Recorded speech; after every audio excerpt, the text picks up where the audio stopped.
আসসালামু আলাইকুম, কেমন আছেন সবাই? নতুন আরেকটি কাজের ভিডিও নিয়ে আসলাম। Redmi Note 11 এই মোবাইলটার ডেড কন্ডিশনে নিয়ে আসছে কাস্টমার ভাই। তো আচ্ছা, যা রিডিংটা দেখলেন 0.4 অ্যাম্পিয়ার টানতেছে।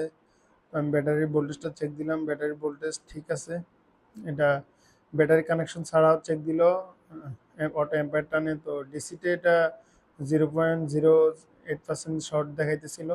তো এটার কমন যে শর্টিং ইস্যুটা থাকে এটা মূলত 2G আইসি থেকে হয়। তো আমি সর্বপ্রথম আগে 2G আইসি এর উপরে যে শিল্ডিংটা এটা কেটে ওইদিকে চেক করলাম যে এখানে কোনো শর্টিং ইস্যু আছে কিনা। তো দেখলাম না, ওইখানে কোনো শর্টিং ইস্যু নাই। তো পুরো শিল্ডিংটা রিমুভ করলাম। এদিক থেকে আমি টিনটা কাটার পরে এখানে একটু পানির অস্তিত্ব দেখছি। তো কাস্টমার ভাই আবার আমাকে বলছিল অনেক আগে পানিতে পড়ার পর এটি কোনো দোকানে দেখানোর পর উনি ওয়াশ করে দিছে, এরপর সেটা দীর্ঘদিন চলছে।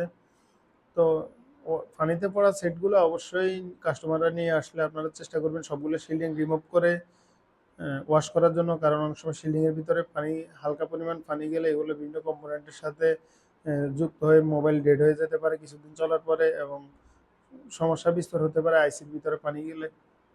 তো সেক্ষেত্রে সবাই চেষ্টা করবেন ওয়াটার ড্যামেজ যে সেটগুলো এগুলো অবশ্যই শিলিংগুলো রিমুভ করে সেটটা কাস্টমারের হাতে বুঝিয়ে দেওয়ার জন্য। কারণ আপনি হয়তো সাময়িকভাবে রান করে দিলেও পরবর্তীতে মোবাইলটা বিভিন্ন সেকশন খারাপ হয়ে যেতে পারে পানি জমা থাকলে।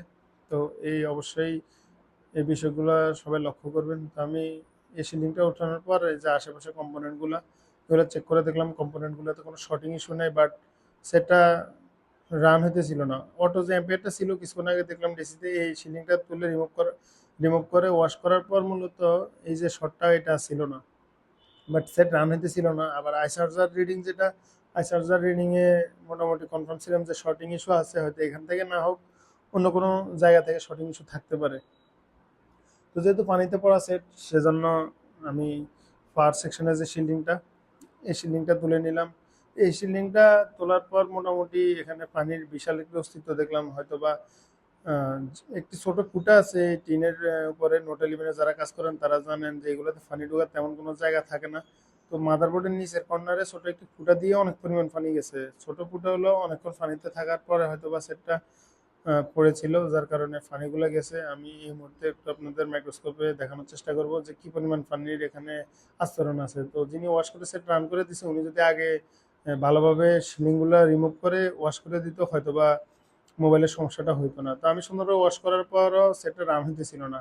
সেট যখন চার্জে ইনপুট করলে দেখা যায় সেটটা ফার্স্ট সেকশন অনেক গরম হইতেছিল। তো আমি দোয়া থেরাপি নিয়ে দেখলাম যে আগে কম্পোনেন্টগুলো চেক দিছি, কোনো শর্টিং ইস্যু পাই নাই। তো আমি সরাসরি চার্জে লাগাই দেখি যে এখানে কি শর্ট আছে। তো চার্জার লাগানোর পর মূলত দেখলাম এখানে 2 থেকে 3 সেকেন্ডের ভিতরে পাওয়ার এসিটা অনেক পরিমাণ গরম হয়ে যেতেছিল। সর্বোচ্চ 2 থেকে 3 সেকেন্ড। আপনাদেরকে দেখানোর চেষ্টা করি তাহলে বুঝতে পারবেন। হ্যাঁ, পাওয়ার এসি তুলনামূলক অন্যান্য গরম হয় চার্জে দিলে নর্মালি, বাট তুলনামূলক একটু বেশি গরম হইতেছিল পাওয়ার এসিটা। তো আমি পাওয়ার এসিটা মূলত এখান থেকে এখন রিমুভ করে চেক করব যে আসলে শর্টটা যায় কিনা, অথবা পাওয়ার আইসি উঠানোর পর প্রতিটা পিন একটা একটা করে চেক করব যে কোন পিন থেকে মূলত শর্ট। আমি এই মুহূর্তে পাওয়ার আইসিটি রিমুভ করে নিলাম। এখন শোল্ডারিং যে উইকের মাধ্যমে পাওয়ার আইসির যে বলগুলো বড় হয়ে আছে মাদারবোর্ডের, এগুলা সুন্দর করে ক্লিন করে এটাকে সুন্দর করে নিব, যেহেতু চেক করতে সুবিধা হয়। মুহূর্তে দেখতেছেন যে বলগুলোকে সোজা করে নিলাম। কিছুক্ষণ পরে ইনশাল্লাহ এটা দিয়ে চেক করে দেখবো এখানে কোনো শর্টিং ইস্যু আছে কিনা, বা শর্টটা কোন জায়গা থেকে। যেহেতু পাওয়ার আইসিটা গরম হয়েছে, তো এখানে নতুন পাওয়ার আইসি বসানোর আগে অবশ্যই চেক করে দেখবেন বলগুলো যে পাওয়ার আইসি থেকে সমস্যা নাকি অন্য কোনো লাইন কম্পোনেন্ট থেকে। এজন্য অবশ্যই একটি পাওয়ার আইসি শর্টিং ইস্যু থাকলেও পাওয়ার আইসিটি রিমুভ করে মাদারবোর্ডের প্রতিটা পিন একটা একটা করে চেক করে দেখবেন। হয়তো কিছু সময় লাগলেও দেখা যায় আপনার একটি নতুন আইসি বেঁচে গেল। তো আমি এই যে পিনগুলো এগুলো সবগুলো একটা একটা করে চেক করলাম। চেক করার পর এখানে পাওয়ার আইসি থেকে ভিরেজ 1.2 একটা ভোল্টেজ ইএমএমসিতে একটা ভোল্টেজ যায়, ওই লাইনটাতে শর্টিং ইস্যু ছিল। তো এই যে ভোল্টেজটা এটা মূলত ইএমসির পাশে 4-5টা ক্যাপাসিটার আছে, ক্যাপাসিটারগুলোর মাধ্যমে ফিল্টারিং হয়ে মূলত ইএমসির ভিতরে যায়। তো এখানে একটি ক্যাপাসিটার শর্টিং ইস্যু আছে। ওই দোয়া থেরাপি দিয়ে একটু দেখানোর চেষ্টা করি যে ক্যাপাসিটিটা শর্ট, ছোট্ট একটি ক্যাপাসিটার। এই ক্যাপাসিটার শর্টের কারণে মূলত সেটা রান হইতেছিল না। বাট এই শর্টটা ব্যাটারি কানেক্টরও পাবেন না আপনি, বিপিএস লাইনেও পাবেন না। কারণ এই শর্টটা মূলত সেকেন্ডারি লাইনে ইএমসির পাশে যে কম্পোনেন্টগুলো ক্যাপাসিটার এখানে শর্টিং ইস্যুটা ছিল, তো ক্যাপাসিটারটা রিমুভ করে আমি চেক করে দেখলাম এখানে কোনো শর্টিং ইস্যু নেই। তো এই ক্যাপাসিটারটা শর্টের কারণে মূলত পাওয়ার আইসিটি গরম হয়েছে। তো এই মুহূর্তে আমি কনফার্ম হলাম যে না, আমার পুরাতন যে পাওয়ার আইসিটা ওইটা ভালো আছে। তো এটাকে ওয়াশ করে নিয়ে পুরাতন যে পাওয়ার আইসিটা এটাকে রিভল করে সুন্দর করে মাদারবোর্ডে ইনস্টল করব, করে চেক আউট করবো। এই মুহূর্তে পাওয়ার আইসিটি সুন্দর করে রিভল করে নেব। আমি রিভল করার জন্য মান্টের 183 ডিগ্রি একটি পেস্ট আছে, এটি ব্যবহার করি। অনেকগুলো পেস্টই ব্যবহার করছি, তার ভিতরে মান্টের যে পেস্টটা তুলনামূলক ভালো রেজাল্ট পাইছি এখন পর্যন্ত আলহামদুলিল্লাহ। যে কয়টা কাজ করছি কোনো কাজ রিভলজনিত কোনো কাজ রিপ্লেস নিয়ে আসে নাই কাস্টমার, বা কোনো সমস্যা তৈরি হয় নাই। আর রিভলিংগুলো খুব সুন্দর হয়, বলগুলো খুব সুন্দর লাগে, খুব সহজে রিভল হয়ে যায় মান্টের পেস্টটা, আপনারা চাইলে ইউজ করতে পারেন।